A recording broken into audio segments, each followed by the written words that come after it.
Oh, there's definitely ice under here. Oh my goodness. All ice. Here is the downhill part. I'm going to have to be super careful right here. We're gonna stay to the edge of the trail and hope for the best.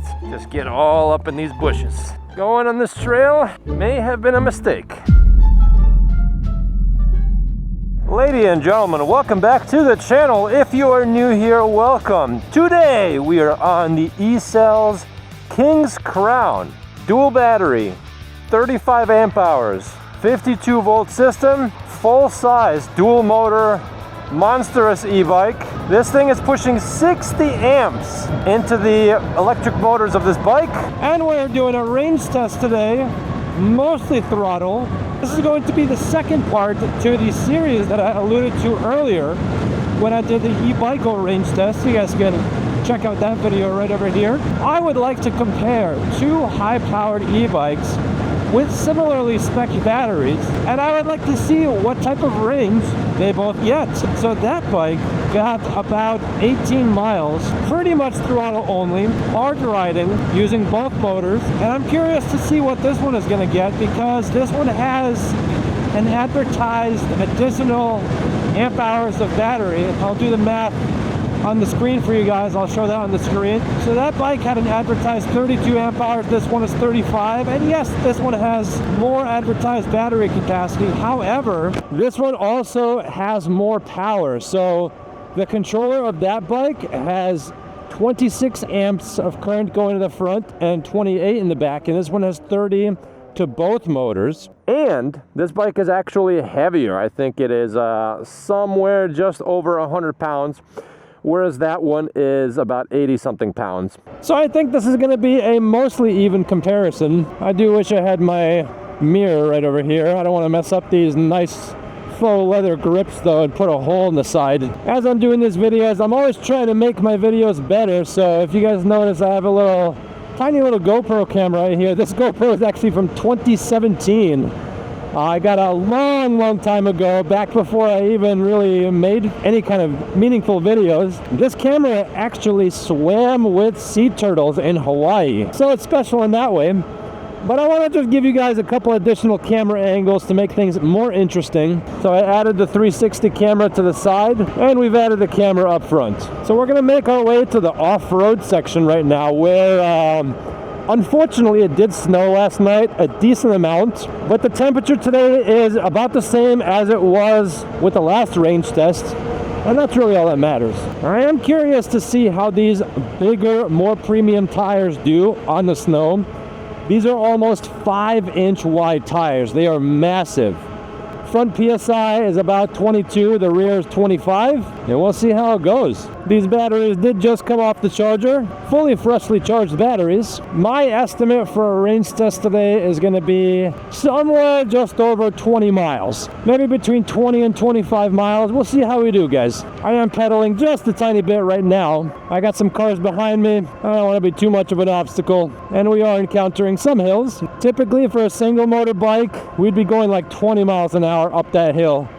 And this one is going 30, because we do have almost 3 kilowatts of power being put into these motors. And these motors, by the way, they are higher speed motors than typical geared hub motors. So every motor has a T rating, and what that rating means is that if it's a lower T rating, that motor will have higher speed but lower torque for a specific voltage. And these seem to be slightly lower T rating motors. If you guys notice, we didn't do our steep hill climb test. That's because in my testing of this bike summer of last year, it did not make it up that hill. It almost did, but it didn't. But it does go fast. This thing goes over 40 miles an hour. If you guys saw earlier, we're hitting like 41. Some people get this thing even faster in warmer climates, and that is insanely fast for 52 volts. All right. See how we do. We're gonna have to feather the throttle because we do have more snow, and I do know that there is ice underneath here now, because whatever was on here earlier from my range test on the e-Biko did melt. So we are going to definitely be relying on the snow that's on top for traction. We'll see how it goes, guys. Never knew I would do so much snow riding, but thankfully these tires, these monster truck almost 5-inch wide tires. They are almost brand new because I haven't put too many miles on this bike really. So these tires are pretty much brand new and fresh and crisp, and they should grab on nicely to the snow. I love the throttle on this bike. Not only is it a half twist throttle, which is more comfortable, for me at least, I do feel a good amount of control modulating the throttle. I can get just enough power, which is very important if you have as much power as this bike has on tap, because currently the way this bike is set up, at least in the settings for me, is that the throttle will always give you full power no matter which pedal assist level you're in. I think you can adjust that in the settings. And the suspension on this bike, coming from the hardtail that we were just on, makes the ride feel like night and day. If you guys even notice, my voice sounds way, way better. That's because I'm not being thrashed around by every little bump. My voice is way, way less jumpy than it was before. Part of that has to do with the fresh snow that's on the ground, but a lot of it has to do with the suspension. Plus the gigantic tires, we are just cruising right over this trail like a cloud. Feel like you're on a Cadillac riding over this trail. And this bike really is kind of like the Cadillac of dual motor bikes. There are a lot of premium features on this bike. This is a bike for people who want power but also want to pedal. So it gives you all the options. Some bikes, they give you no power, but they give you lots of gears. So it's good for pedaling. Some bikes give you all the power, very few comfort features when it comes to bicycle parts and pedaling. This one gives you both. That's why it is expensive. I will leave this bike listed in the description below. If you guys use my code, you will get $300 off. So that is a big savings, but this bike is still pretty expensive. But then again, guys, it does have those premium features. All right, so we are at the steep part. Oh, see how we do. Almost lost it there. There's a lot of ice right here. Oh my goodness. See how we do. I'm gonna have to very gently modulate the throttle, keep my feet on the ground. This is not easy, guys. Even for a dual motor bike, you really want studded tires. Thank God I have good tires on this bike. This is not easy for any bike. And I am kind of regretting doing this now, but I do want to keep it apples to apples when it comes to testing the ranges of these two bikes. Whew. All right, we lost momentum. We're gonna have to get that back. Oh. See that? Slippery. Oh, there's definitely ice under here. Oh my goodness. Pure ice, guys. Wow. Let's move over here. We're gonna have to be extra careful when we go down this trail because we're going up, and what goes up must come down. Just keep my feet off to the sides. Pure ice under the snow. Going on this trail may have been a mistake. Yeah, I can see all the footprints only on this side. That's because people know that there's ice in the middle and people are just walking over here, and that's fine. Good way to test the abilities of this bike and these tires. We are slowly just crawling up with those two motors. One of the huge benefits about dual motors is that that system really does shine quite a bit in low traction environments like this. Come on, come on, come on. Ice. So much ice. All right, we're past the steepest part. I would say one thing I would change on this bike are these grips. If you notice, they are angled downwards now. They do have some twist, so would recommend getting locking grips for this bike. All right, oh, look at this, guys. Pure, oh my goodness, pure ice under here. Wow, maybe this was a mistake. The throttle modulation helps so much. I can get just the right amount of power. There's a little hilly part coming up. One thing that's nice about these dual motors, again, is that you don't need as much momentum. So much ice. Hey, how's it going? Could be better. There's just more ice than I thought there would be. Oh.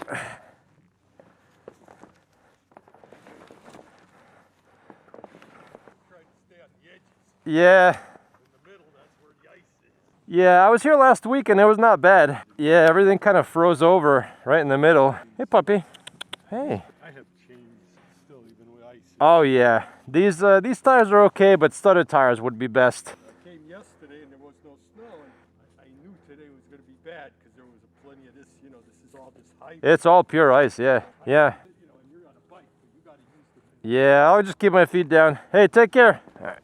We're almost there. All right, we're past the main uphill part. Let's continue on. We are at 56 volts for both batteries. 4.9 miles, so almost 5 miles. Here we go. I could see the ice underneath. Wow. All right, guys, wish me luck. This may have been a mistake. We're just gonna be very gentle with the throttle, gingerly float over the terrain. No sudden turns, no sudden acceleration, just like you'd be driving on the roads in slippery conditions. Yeah, I literally see the ice. When I get to the downhill part, I'll show you guys what I mean. It's just a sheet of ice underneath this center part. And I can even see underneath the parts that I'm on right now. Thank God for these dual motors. And you know what else is nice? My fingers are getting a little chilly. We're gonna turn on our handy dandy heated gloves. Link in the description. Can't wait for it to warm up. This is about as cold as I am willing to ride. I have 3 layers on for my legs. I got like Under Armour thermal lining, sweatpants, and then on top of that I have these jeans. And obviously you guys can tell I have big old winter boots on right now. You could ride in the cold weather just fine. Nothing wrong with it. And a lot of people do. Some people have to for work. Like it's their main mode of transportation. And you live somewhere where it snows, somewhere where it's cold. You have to ride in the cold. Okay, so here is the downhill part. I'm going to have to be super careful right here. We're gonna stay to the edge of the trail and hope for the best. Just get all up in these bushes. Hopefully my camera is okay back there. Let me show you guys this ice. So, see this right here?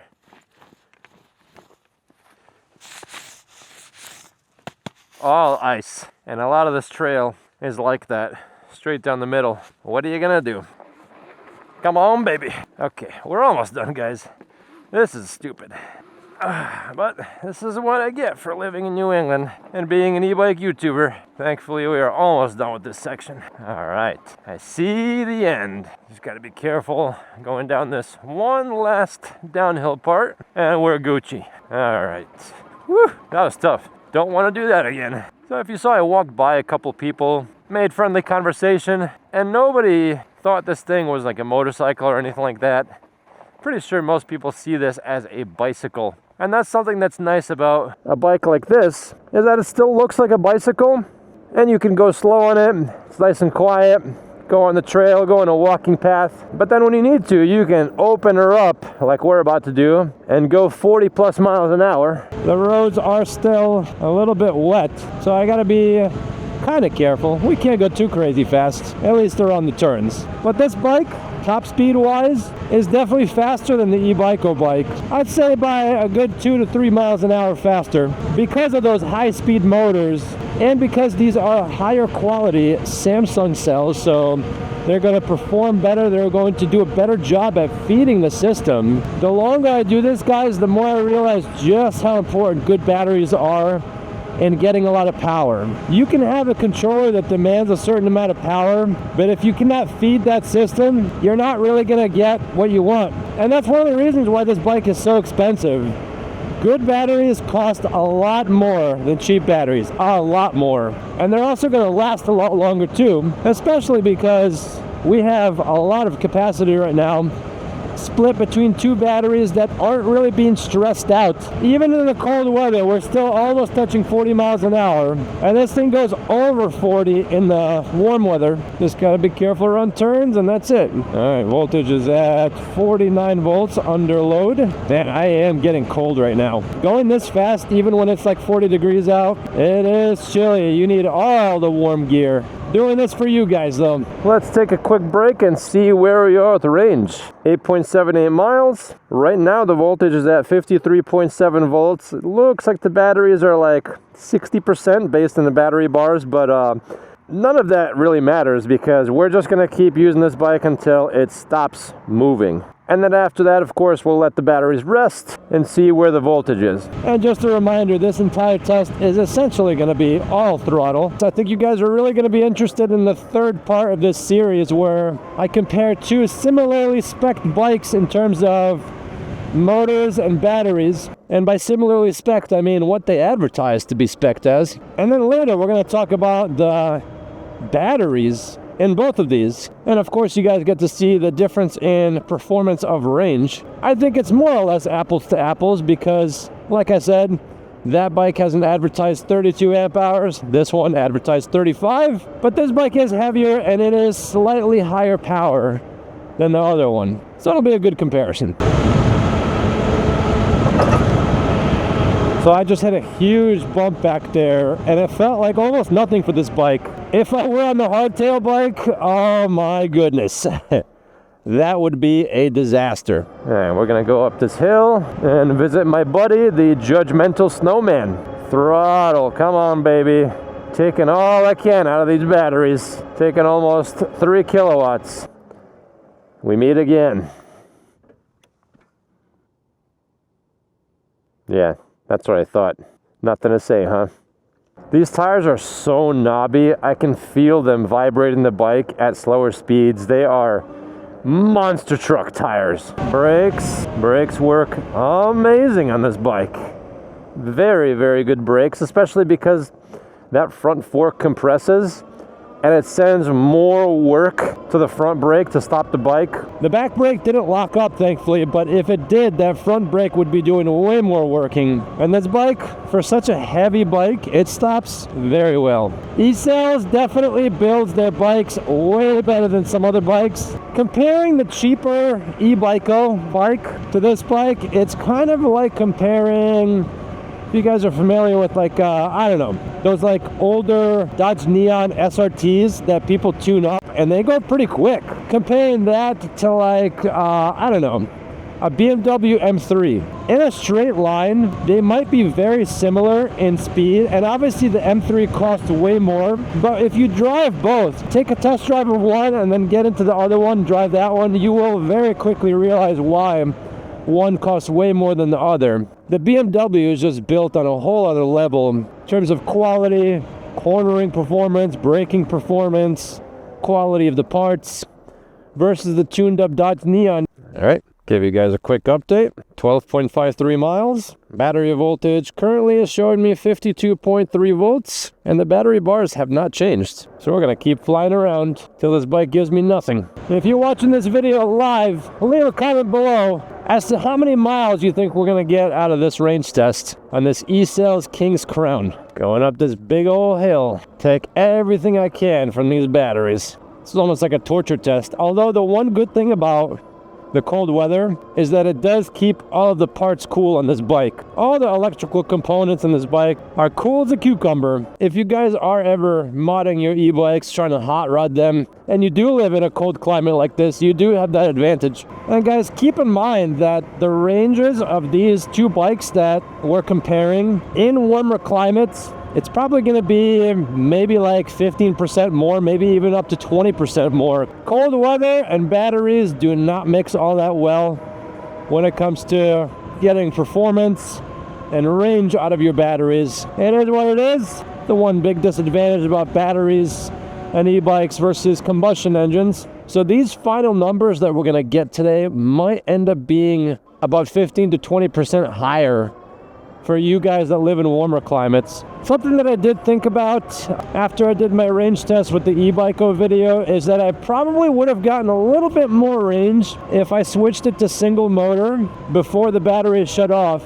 I might have ended up getting it to 20 miles, even if it was cold. So keep that in mind if you guys are watching these two videos and you're thinking about which bike to get, you're thinking about the range, you'll probably get more range that way as well. But because I want to do an apples to apples comparison, we're going to keep both bikes on dual motor at all times throughout today's ride. Let's do some more high-speed riding. All right, so it looks like even at a lower voltage, we can still hit almost 38 miles an hour, 37. Nice. All right, guys. See what our range is. The battery voltage is at 48.9. Range is 18.64. I gotta keep moving, guys, because I gotta go to work in half an hour. Hopefully I can finish this range test before then. And what we'll do is do something that every e-bike YouTuber probably hates doing at the end of range test videos, if they do them, which I think we should call the death circle or the death loop, where you just loop around in your neighborhood until the battery finally is at zero, because you don't want to stop at zero 10 miles away from your destination. You guys let me know in the comments below, what should we call it? Death circle, death loop? Gotta be a good name for it. Even though the bumps in this road are kind of annoying, they are nothing on this bike compared to the hardtail bike. They're manageable. In the other video I mentioned that they're doing gas line work on these roads and they're just cutting them up and patching them. Can't wait till they repave this whole area. Hopefully this year in the summertime or something. All right, we're at almost 21 miles, 20.83 miles. Sitting right here, the voltage is recovering a bit. 48.2, but it was dipping down into like the 45 range while throttling. And I do feel the power is slowly dwindling away.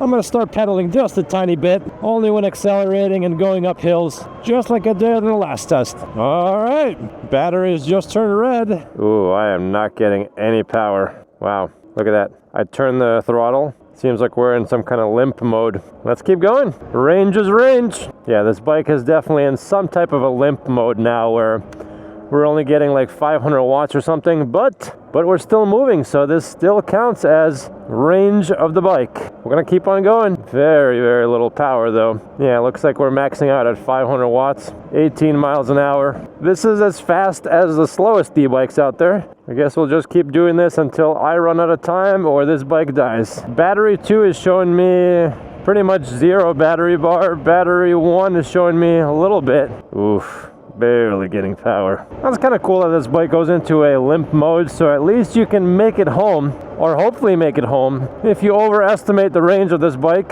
it will definitely force you to use your legs. If that's something you want to do, we're not going to do that today. That's kind of a nice feature. Oh, you're getting so little power. Come on, baby. Wow, look at this. Like 10 miles an hour. I don't know how much more I can do this for my own sanity. Just this tiny little hill. I don't even know if we can make it up this hill. Look at this. Yeah, I gotta pedal. Come on. Just gotta pedal up these hills. Make sure I can still move. I can hear the motors gasping for power. There's like blips in their power levels right now. We have to keep it at dual motors, guys.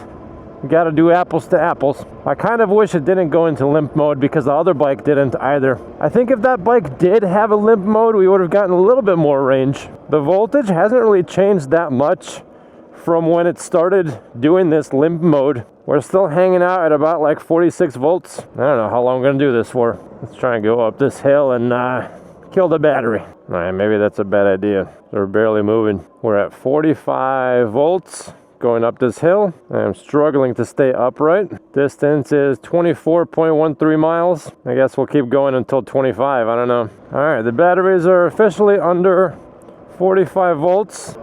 Other battery is 44.6. We're still moving, surprisingly. One battery, I saw 43 for a second. All right, I think I'm gonna stop this range test soon. If the batteries don't die, I gotta get to work. All right, see 43.9 volts. Let's see if we can make it up this very mild hill. Oh, we are really losing power quite a bit. 44.1 volts. 43.8. Look at this, guys. We are barely moving. All right, guys, I'm gonna have to call it a day with this range test because I gotta get to work. So we might be able to limp around for maybe like another mile or 2 miles, maybe more, but that's a very low charge for a 52 volt battery. 43.5 volts it's showing me. Very, very low. And realistically, this is not giving you any power at all. Nobody would wanna realistically ride around like this, getting this much power. I'd say we're done. But just keep in mind, we might be able to squeeze out another mile or so. So we'll go ahead and let the battery rest, see where the voltage ends up. So after a 27.5 mile ride and letting the battery rest for a few hours, the voltage recovered to around 45.5 volts. The eBiko EB10 got around 18 miles of range and later recovered to a battery voltage of 46.8 volts or around 30% charge. We ended the kingscrown range test at around 23% battery, even though that's only 8% less battery charge than where the EB10 ended. We ended up getting almost 10 more miles of range versus the EB10, which is a whopping 50% lead. And the kingscrown probably could have kept crawling on in limp mode until we hit 30 miles. Even though the kingscrown is 40% heavier than the EB10 and it draws about 11% more power from the battery, we still ended up getting about 50% more range from a battery that's advertised to have only 9% more capacity than the eBiko EB10.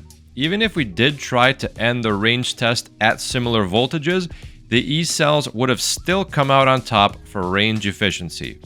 Stay tuned for part 3 of this series where we find out why this was the case as we take a closer look at the eBico battery and talk about how these batteries are marketed and what are the differences in how these two batteries are built.